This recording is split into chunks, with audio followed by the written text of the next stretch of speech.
Hello everyone and welcome to our video on how to plan project success from start. Yeah, before any project begins, it's easy to think success happens at the end, after all the tasks, deadlines and deliverables are complete.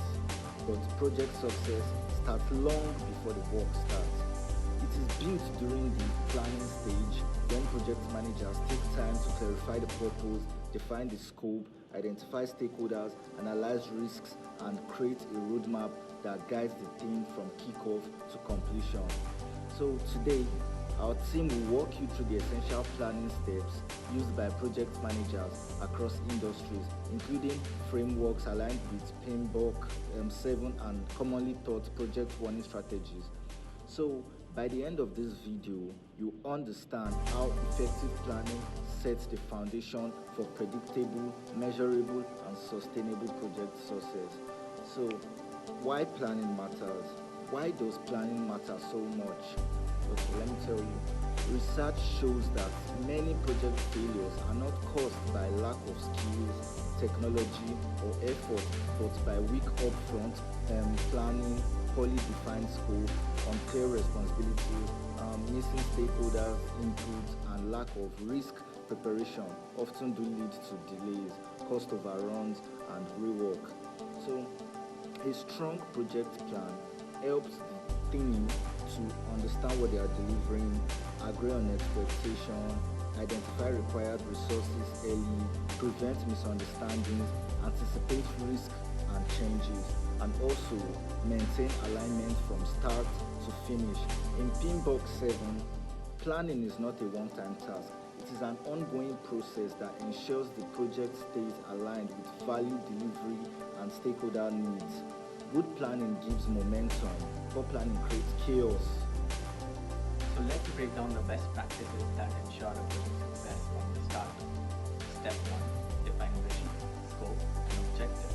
The very first step in planning project success is establishing a crystal clear foundation.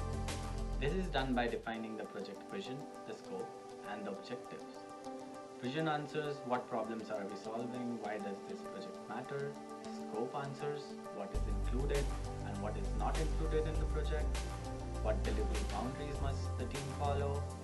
Objectives clarify what needs to be achieved, how will success be measured. The PMBOK highlights the project charter as a key early artifact that documents these elements. It becomes the official authorization to begin the project and ensure everyone understands the same purpose. For example, instead of simply saying we are updating the registration portal, a clear objective might be we are updating the student registration portal to reduce errors by 30%, support mobile access, and improve the student experience during peak periods. Clear vision and scope prevent confusion as the project progresses. Step 2. Identify and analyze stakeholders. Once the project purpose is defined, the next major step is identifying stakeholders, the individuals or group who can be affected by, or perceive themselves to be affected by the project. Stakeholders can include end users, project sponsors, IT teams, managers and department leads, support staff, external partners or regulators. But identifying stakeholders is only the beginning. To plan effectively, project managers must also analyze their level of power, their level of interest, their influence, their expectations, their attitude towards the project. Tools such as Power Interest Grid or Stakeholder Engagement Matrix help categorize stakeholders so the team knows who to collaborate with closely and who to keep informed. Understanding stakeholders early ensures that their needs, concerns, and insights shape the project plan instead of becoming issues later on. Hi, my name is Bushra and I'll be going over steps 3 and steps 4. So for step 3, which is build the project plan. The project plan, as you all know, is the heart of planning. It translates ideas into structured work. A complete project plan includes the scope statement, which is the details of what will be delivered, the WBS, which breaks the work into manageable components, the schedule or the Gantt chart, which shows timelines, milestones, and dependencies, the resource plan, which identifies the staff, tools, and materials that will be used during the So even if the project is cost neutral, the time and effort must be planned. And finally, the quality plan. So this defines quality expectations and acceptance criteria. The WBS we know is very powerful. It decomposes the project into smaller work packages, ensuring each task is clear, trackable, and assignable. A strong project plan creates transparency. Everyone knows the timeline, their responsibilities, and how their work contributes to the end result. This reduces uncertainty and increases accountability. Now we move on to step 4. Step 4 is prepare for risk and changes. So, no matter how well a project is planned, uncertainties always exist. That's why planning for risk is just as important as planning the work itself.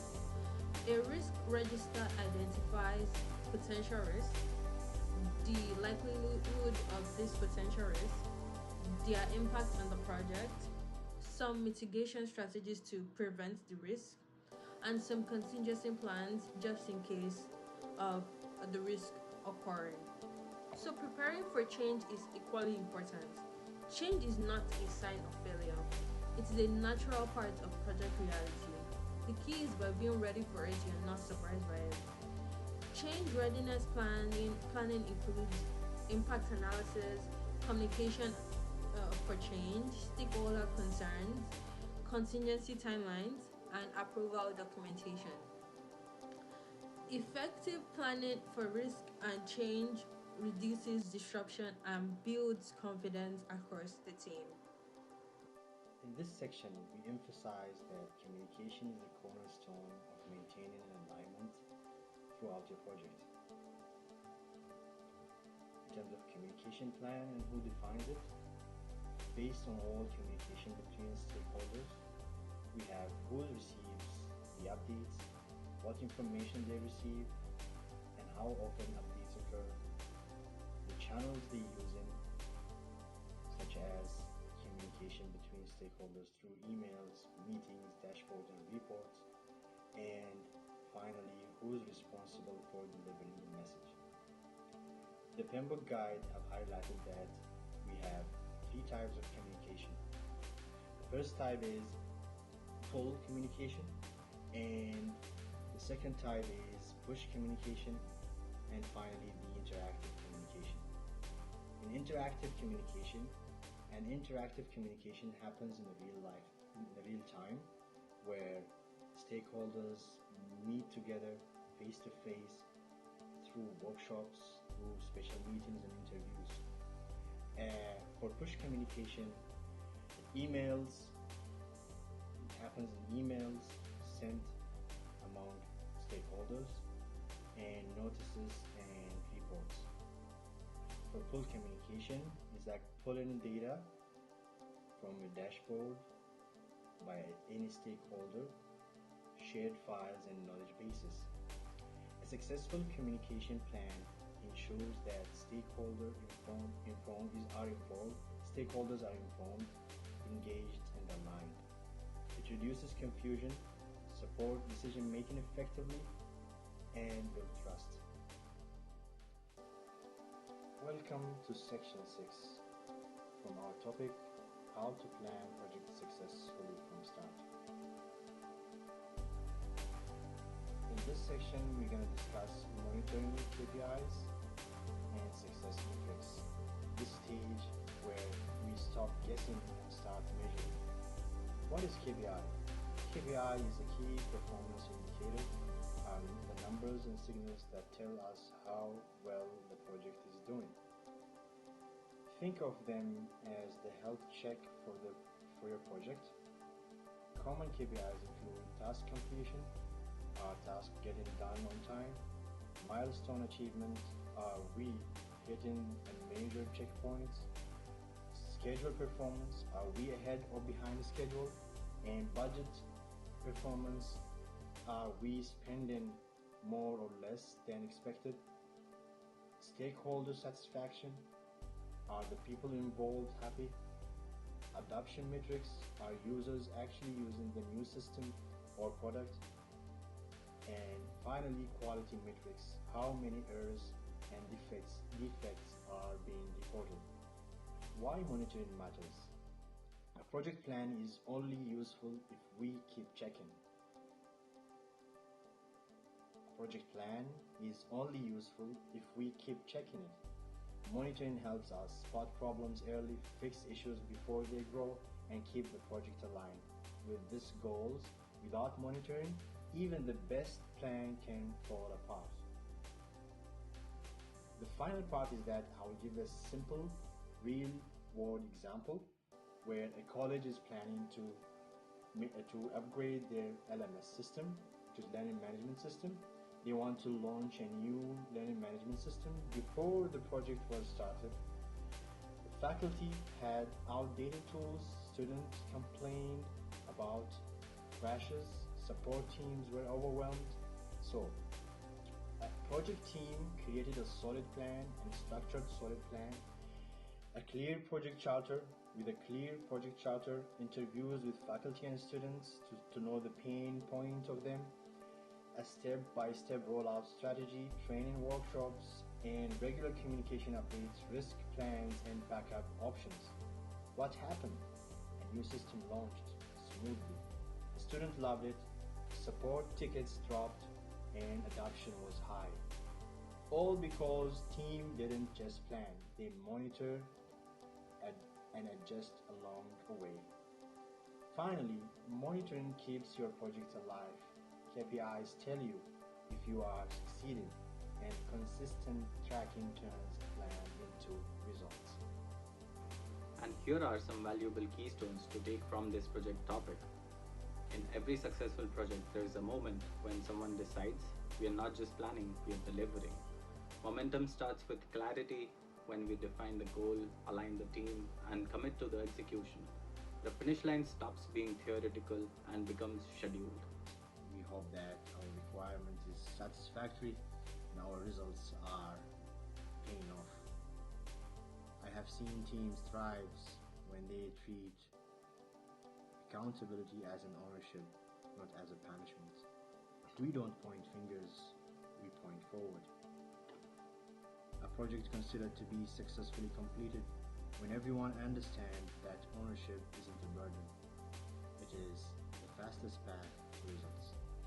So, deadlines often get a bad reputation, but they are really just the organization's way of saying, yes, we believe you can do this. This helps prioritize, focus, and avoid the basic trap of polishing something indefinitely. Progress beats perfection, and consistency is the hidden engine of delivery. Big wins don't come from heroic sprints, they come from coordinated and sustainable steps. When we communicate clearly, adjust quickly, and support each other, completion becomes a culture, not a miracle. To conclude, planning project success from the start is more than creating documents. It's building the roadmap that guides every decision, every task, and every stakeholder interaction. Strong planning means a clear vision, a defined scope, aligned stakeholders, a structured plan, risk readiness, strong communication, and continuous monitoring. When these elements come together, projects don't just get completed, they succeed. Thank you for watching, and we hope this helps you plan your next project with confidence and clarity.